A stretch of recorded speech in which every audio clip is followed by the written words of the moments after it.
NEET UG परीक्षा में कथित पेपर लीक मामले को लेकर लोकसभा में नेता प्रतिपक्ष राहुल गांधी बुधवार को कोटा पहुंचे, जहां उन्होंने दशहरा मैदान में नीट और अन्य प्रतियोगी परीक्षाओं की तैयारी कर रहे छात्रों से संवाद किया। इस दौरान राहुल गांधी ने कहा कि देश की 5 बड़ी प्रतियोगी परीक्षाओं पर विद्यार्थियों के परिजनों की जेब से करीब 3.2 लाख करोड़ रुपए खर्च होते हैं, लेकिन अधिकांश छात्र निराशा का ही सामना करते हैं। उन्होंने कहा कि पूरे परीक्षा तंत्र में व्यापक बदलाव की जरूरत है। संवाद कार्यक्रम में शामिल छात्रों ने लगातार हो रहे पेपर लीक मामलों पर चिंता जताई। नीट अभ्यर्थी रीना आलम ने कहा कि 4-5 वर्षों की मेहनत पेपर लीक की घटनाओं से प्रभावित हो रही है और छात्रों पर मानसिक दबाव बढ़ रहा है। अन्य छात्रों ने कहा कि वे राहुल गांधी से उम्मीद लेकर आए हैं कि वह उनकी आवाज संसद में उठाएंगे और परीक्षा प्रणाली में पारदर्शिता सुनिश्चित करने की मांग करेंगे। वहीं राहुल गांधी ने कहा कि यह राजनीतिक कार्यक्रम नहीं बल्कि युवाओं और छात्रों की आवाज उठाने का मंच है।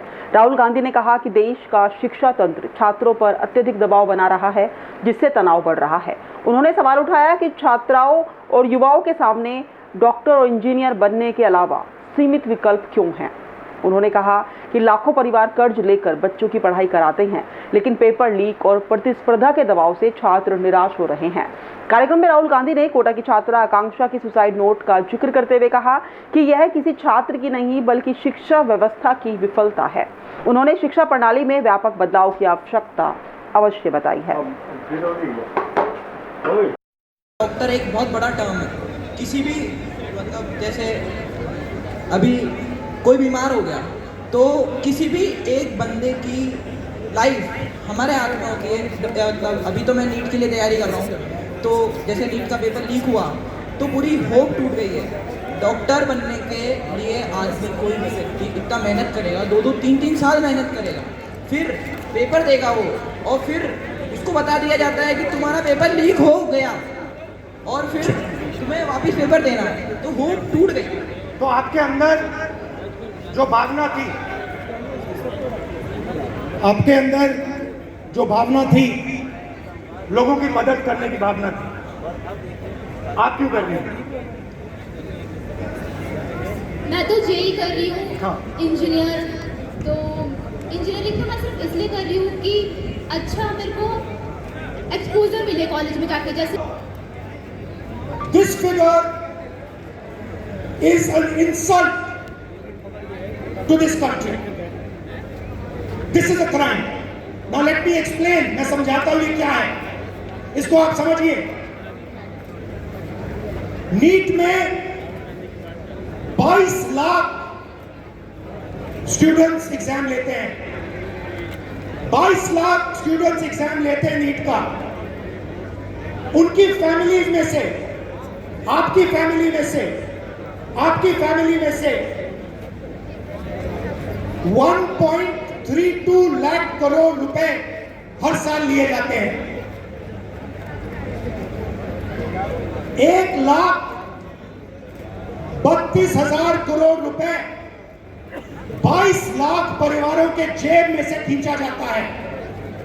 भाई और बहनों, जितना पैसा एक साल में ये 22 लाख लोग देते हैं, उतना ही पैसा हिंदुस्तान की सरकार अपने पूरे के पूरे एजुकेशन बजट में डालती है।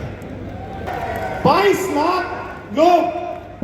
ये मेरी गुड़िया है, यूपीएससी करना चाहती है, पर जो भी नया कदम उठाना चाहे हम उसके साथ हैं। मगर आप एक बात बताइए। जी सर। अप्रोक्सीमेटली जी सर। 1 साल का। बिल्कुल सर। जी सर। 1 साल का। बिल्कुल। तो आप ये कैसे करेंगे? रियलिटी सच बताइए सर। वैसे तो मेरे पास फाइनेंशियल प्रॉब्लम बहुत ज़्यादा वीक है, पर अगर जो मैंने मेरे दम से मेरा घर बनाया है, हो सकता है मैं उसको भी सेल कर दूं, पर मैं मेरा बेटी का सपना साकार करूंगा। साकार करने के लिए सोचा है और मैं चाहता हूं कि ये ईश्वर मेरा सपना पूरा करे। ईश्वर आपका सपना पूरा करे, ये हम सब चाहते हैं। मगर सच्चाई ये है कि ये जो आप कर्ज लेके काम कर रहे हो, ये देश का काम, ये आपका काम नहीं है। देश का काम अपने युवाओं को शिक्षक बनाने का है। आप क्या करना चाहती हैं? सर, माय नेम इज भावना महावर और मैं एक यूपीएससी एस्पिरेंट हूँ। जैसा कि 2026 में प्रीलिम्स एग्जाम में हम सब ने देखा है कि किस तरह से लेंथी एग्जाम बनाया गया है जो एक यूजुअली स्टूडेंट के लिए बहुत टफ रहता है। प्लस वैकेंसीज होती है 1000 और फॉर्म्स आते हैं 15 लाख के आसपास। तो मेरा गवर्नमेंट से ये क्वेश्चन है कि बाकी के स्टूडेंट्स का क्या होगा। 1000 वैकेंसीज में 1000 स्टूडेंट सिलेक्ट हो जाते हैं, उसके अलावा जो स्टूडेंट्स हैं उनके लिए भी प्लान बी होना चाहिए।